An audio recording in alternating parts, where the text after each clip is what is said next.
अस्सलाम वालेकुम students, hope you are all doing great. So इस वीक का सेकंड लेक्चर स्टार्ट करते हैं। इन स्लाइड्स 4-5 स्लाइड्स हैं जो कि आपकी बुक से रिलेटेड हैं पर लेकिन आप ये मटेरियल आपकी बुक के अंदर नहीं है।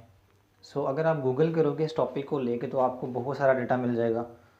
फर्स्ट पेजेस के ऊपर ही आप गूगल जब करोगे, आप उसको सर्च करोगे तो पहले फर्स्ट पेजेस के ऊपर ही आपको बहुत सा ऐसा डेटा मिल जाएगा जो उससे रेलिवेंट होगा। सो फर्स्ट ऑफ ऑल आपने देखना है कि मैं आपको ऑलरेडी इससे रिलेटेड दे चुका हूँ असाइनमेंट कि इंटरनल ऑडिट क्या होता है और एक्सटर्नल ऑडिट क्या होता है, और इसी के ऊपर आपने फर्स्ट असाइनमेंट भी करनी है। मैं आपको वर्ड डॉक्यूमेंट के अंदर भी कुछ इंस्ट्रक्शंस दे दूँगा असाइनमेंट से रिलेटेड कि आप लोगों का प्लेजरिज्म नहीं आना चाहिए। ये नहीं है कि किसी जिस साइट से उठाया और कॉपी कर दिया। कॉपी पेस्ट बिल्कुल नहीं होना चाहिए। 80 to 90% आपका ओन वर्ड्स के अंदर होना चाहिए। ये आपको एक मैं हिंट दे रहा हूँ और बता रहा हूँ, एक चीज़ें बता रहा हूँ कि इंटरनल ऑडिट क्या होता है, एक्सटर्नल ऑडिट क्या होता है। पहले मैं आपका कॉन्सेप्ट क्लियर कर दूँ, चीज़ें क्लियर कर दूँ, उसके बाद आपको असाइनमेंट जो है वो दी जाए। सो असाइनमेंट आपने इसी के ऊपर बनानी है। कोशिश करें कि कोई भी डेटा जो है वो गूगल के ऊपर ऐसी जगह से ना उठाया गया हुआ हो जो आसानी से क्या है प्लेजरिज्म के अंदर आ जाए। उसे पढ़ और बहुत सारे सॉफ्टवेयर हैं, पेड सॉफ्टवेयर हैं बेसिकली, जो कि आसानी से बता देते हैं कि आपने प्लेजरिज्म यानी कि किया हुआ है, आप ये सारा डाटा जो है कॉपीड है। तो आपके सामने मैं परसेंटेज रख दूंगा कि आपने इतने परसेंट यहाँ से उठाया है, वो खुद ही प्लेजरिज्म बता देगा। तो अगर आप ओन वर्ड्स में लिखते हैं तो वो कभी प्लेजरिज्म नहीं देता। सो कोशिश करें पढ़ने के बाद साइट्स देखें, थोड़ा सा पढ़ें उसके बारे में। पढ़ने के बाद क्या करें कि उसको ओन वर्ड्स में लिखें, फिर प्लेजरिज्म कम आता है। सो 20% प्लेजरिज्म जो है वो आपको अलाउ होगी, 80% आप ओन वर्ड्स में लिखेंगे। सो स्टार्ट करते हैं इस टॉपिक को। और ये डिफरेंट बुक से आप पढ़ सकते हैं। बीकॉम की बुक के अंदर भी डेटा आसानी से मिल जाएगा, ऑनलाइन मिल जाएगा। तो ये आपके पेपर पॉइंट ऑफ व्यू से भी बहुत ज़्यादा इंपॉर्टेंट टॉपिक है। स्टार्ट करते हैं difference between the internal and external audit. अब इंटरनल ऑडिट क्या होता है, एक्सटर्नल ऑडिट क्या होता है, पहले ये समझ लेते हैं। आपके सामने जो स्लाइड नज़र आ रही है इसमें डेफिनेशन लिखी हुई है, बताया जा रहा है। बेसिकली मैं आपको बता दूं कि इंटरनल ऑडिट क्या होता है। इंटरनल ऑडिट कंपनी के अंदर ही एक डिपार्टमेंट होता है जो पूरी कंपनी के साथ उनका ऑडिट करके उनको देता है। इसके अंदर इसमें क्या होता है कि सबसे इम्पोर्टेंट चीज़ कि मैनेजमेंट का पार्ट होता है। इंटरनल ऑडिट मैनेजमेंट का ही पार्ट होता है, उसी कंपनी का ही हिस्सा होता है। इसके अंदर लिखा हुआ है internal audit will examine issues related to the company business practice and risk. अब उन्होंने इसका काम लिखा हुआ है।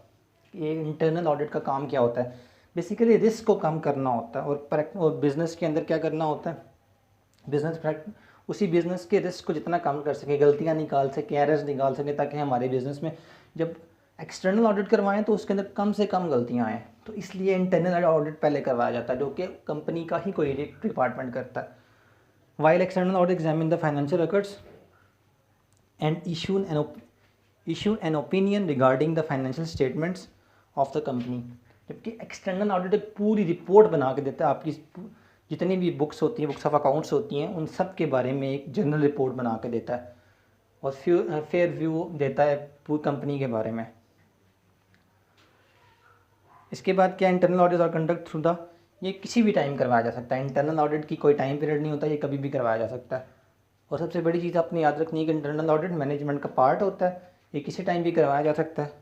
और एक्सटर्नल ऑडिट जो है उसके लिए स्पेशल पूरे साल का होता है और उसके लिए पूरा एनुअल रिपोर्ट बनती है उसके लिए, उससे रिलेटेड। जब आपकी बुक्स ऑफ अकाउंट्स क्लोज हो जाती हैं, मैंने आपको क्लास में भी एक एग्जांपल दी थी कि सबसे पहले क्या होती है, बुक कीपिंग। जहाँ पे बुक कीपिंग एंड होती है वहाँ से अकाउंटिंग स्टार्ट होती है, और जहाँ पे अकाउंटिंग ख़त्म होती है, बुक्स सारी बंद हो जाती हैं, ख़त्म हो जाती हैं, साल के बाद क्लोज़ हो रही होती हैं, तो उसके बाद ऑडिटिंग स्टार्ट होती है। तो मतलब इस साल पूरी बुक्स जो हैं वो क्लोज़ हो चुकी हुई हैं, अब ऑडिटिंग ने काम स्टार्ट करना है।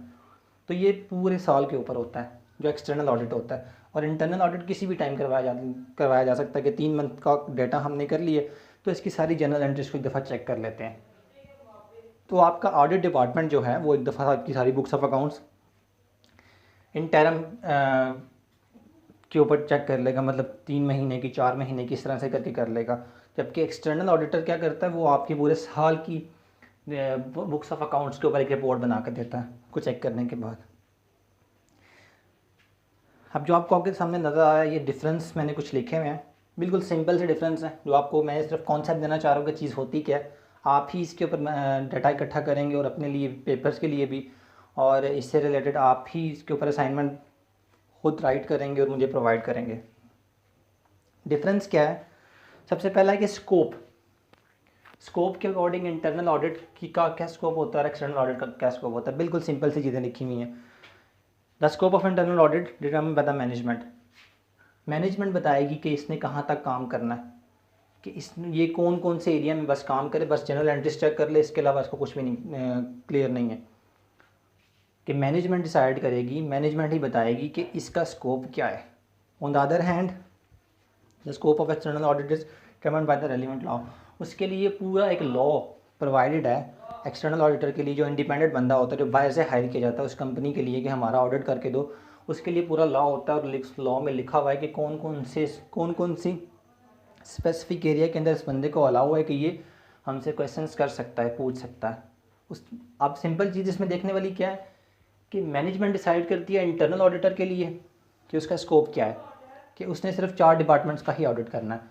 उसके बाद क्या है, एक्सटर्नल ऑडिट का क्या होता है कि इसके लिए रेलिवेंट लॉ है, इस लॉ में वो क्या करता है, उसको सारी उसकी बाउंड्रीज बताई गई हुई होती हैं कि ये बाउंड्रीज आपकी, इस बाउंड्री तक आप काम कर सकते हो।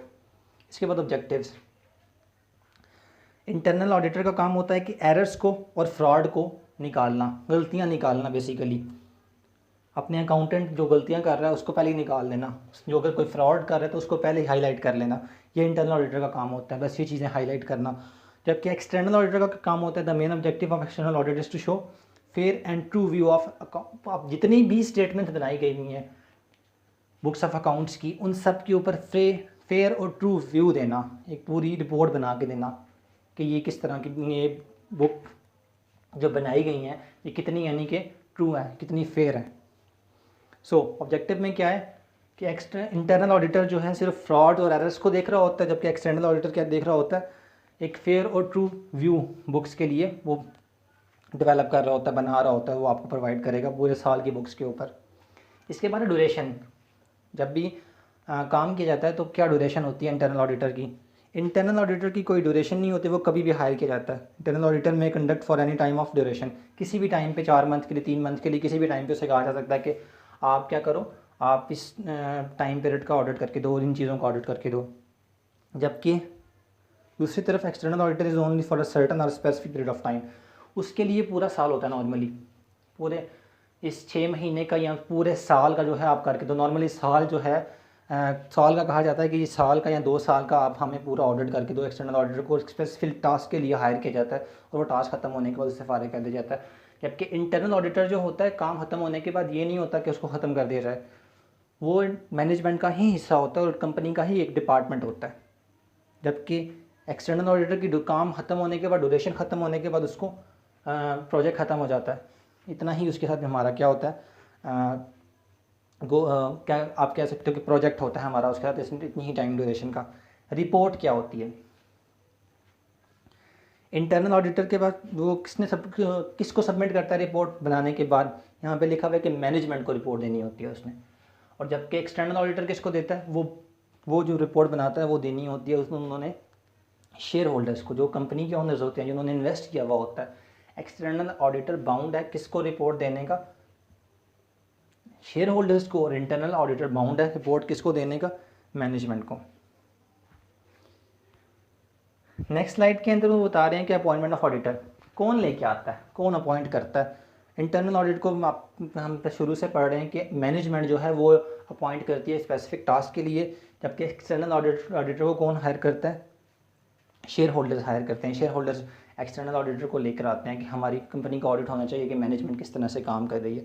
एम्प्लॉयमेंट बेसिकली बता चुका हूँ कि इंटरनल ऑडिटर का जो पूरा ग्रुप है, जो पूरा डिपार्टमेंट है, वो किसके अंडर होता है? वो कंपनी का ही पार्ट होता है, कंपनी ही उसे पे कर रही होती है और वो इंडिपेंडेंट नहीं होता। Internal auditor is an employee of the company, company का ही हिस्सा है। He is not an independent person, और कोई इंडिपेंडेंट पर्सन नहीं है, बाहर से नहीं आया हुआ वो। उसको जो मैनेजमेंट ने कहना उतना ही काम करना है उसने। जबकि इसके अगेंस्ट जो एक्सटर्नल ऑडिटर होता है वो कंपनी का एम्प्लॉय नहीं होता और वो एक इंडिपेंडेंट पर्सन होता है और उसने इंडिपेंडेंट अपना ओपिनियन आपको देना होता है। इसी तरह से ऑडिटिंग स्टैंडर्ड्स, इंटरनल ऑडिटर के लिए कोई ऑडिटिंग स्टैंडर्ड्स जो हैं वो नहीं बताए गए हुए कि आपने ये चीज़ें अप्लाई करनी है। वो नॉर्मल सी चीज़ें चेक करने के बाद इसके लिए कोई क्वालिफ़िकेशन भी खास नहीं होती, जबकि एक्सटर्नल ऑडिटर के लिए कम से कम CA होना लाजमी होता है। It is not necessary in the internal audit to comply with the international standard of auditing. इसके लिए कोई लाजमी नहीं है कि बहुत बड़ी क्वालिटी के रूल्स फॉलो करे और उसके बाद उसको ऑडिट करे। कि नॉर्मल ऑडिटिंग करके एरर्स, छोटे छोटे एरर्स निकाल के, गलतियाँ निकाल के वो बता देता है, जबकि एक्सटर्नल ऑडिटर के लिए लाजमी है कि वो CA हो और अच्छे तरीके से स्टैंडर्ड्स को फॉलो करते हुए उस ऑडिट की रिपोर्ट को बनाए। स्टैंडर्ड्स इंटरनल ऑडिटर के लिए लाजमी नहीं, जबकि एक्सटर्नल ऑडिटर के लिए स्टैंडर्ड्स लाजमी है। रिमूवल, मैनेजमेंट जो है आसानी से रिमूव कर सकती है इंटरनल ऑडिटर को, जबकि एक्सटर्नल ऑडिटर को कौन रिमूव करता है? शेयर होल्डर्स के पास राइट होता है कि एक्सटर्नल ऑडिटर को हायर भी करते हैं, अपॉइंट भी करते हैं और उसको रिमूव भी कर सकते हैं। आगे इसमें लास्ट 3 मैंने 11 पॉइंट्स यहाँ पे डाले हैं। रिम्यूनरेशन, इसका मतलब होता है, रिम्यूनरेशन का मतलब होता है कि पेमेंट कौन करेगा, सैलरी। आपको पता है कि मैनेजमेंट का पार्ट होता है इंटरनल ऑडिटर, सो उसको सैलरी मिलती है, जबकि एक्सटर्नल ऑडिटर जो होता है वो मैनेजमेंट का पार्ट नहीं होता और उसको रिम्यूनरेशन किस फॉर्म में मिलती है? लम सम, एक ही दफ़ा पूरे प्रोजेक्ट की पेमेंट उसे की जाती है। और ये नॉर्मली बहुत बड़ी अमाउंट होती है, क्योंकि ये जो CA प्रोफेशनल्स होते हैं वो एक बहुत बड़े प्रोजेक्ट के ऊपर काम कर रहे होते हैं, इसलिए टाइम टेकिंग भी होता है और इसलिए हाईली पेड भी होता है ये। सिंपल रिम्यूनरेशन, उजरत, पैसा कौन देता है? इंटरनल ऑडिटर को मैनेजमेंट प्रोवाइड करती है, कंपनी का पार्ट होता है, सैलरी बेसिस पे होते हैं वो। जबकि एक्सटर्नल क्या होता है कि उनके साथ जो प्रोजेक्ट डील किया जा रहा होता है उस प्रोजेक्ट की लमसम अमाउंट बताई जाती है कि इस पूरे प्रोजेक्ट का हम आपको ये पे करेंगे। क्वालिफ़िकेशन, इंटरनल ऑडिटर के लिए कोई क्वालिफ़िकेशन नहीं होती। अगर आपका MBA का मैनेजमेंट का ही पार्ट है और एक पर्सन है उसने MBA किया हुआ, वो बहुत अकाउंटिंग के अंदर उसकी बहुत कैपेबिलिटीज़ हैं, अकाउंट्स के अंदर बहुत कैपेबिलिटीज़ हैं, तो आप उसको एज इंटरनल ऑडिटर हायर कर लेते हो या रख लेते हो। कोई खास क्वालिफ़िकेशन रिक्वायर नहीं होती इसके लिए। और इसी के अगेंस्ट एक्सटर्नल ऑडिटर के लिए क्वालिफ़िकेशन कम से कम CA होना 1961 के ऑर्डिनेंस के अकॉर्डिंग होना लाजमी है। इसके लिए क्वालिफ़िकेशन CA कम से कम होना लाजमी है, जबकि इंटरनल ऑडिटर के लिए कोई क्वालिफ़िकेशन होना लाजमी नहीं है। Standard, it is necessary internal audit to comply with the according to the standard auditing. ये हम पहले पढ़ चुके हैं, लाजमी नहीं है, इस पॉइंट को हम देख चुके हैं कि लाजमी नहीं है कि उसके लिए कि वो स्टैंडर्ड्स को फॉलो करे, जबकि एक्सटर्नल ऑडिटर ने स्टैंडर्ड को लाजमी फॉलो करना होता है। ये मैंने आपको एक कवर लुक दे दिए, बता दिए कि इंटरनल ऑडिटर और एक्सटर्नल ऑडिटर क्या होता है और इसमें डिफरेंसेस कुछ क्या होते हैं। तो आपने इसी तरह से कुछ डिफरेंसेस इससे हट के ढूंढने हैं और उसको अपनी असाइनमेंट में लिखना है, अपने नोट्स में लिखना है, ताकि आपको वो मिड टर्म में या फाइनल टर्म में आपको इसका हेल्प हो। ओके स्टूडेंट्स, अल्लाह हाफ़िज़।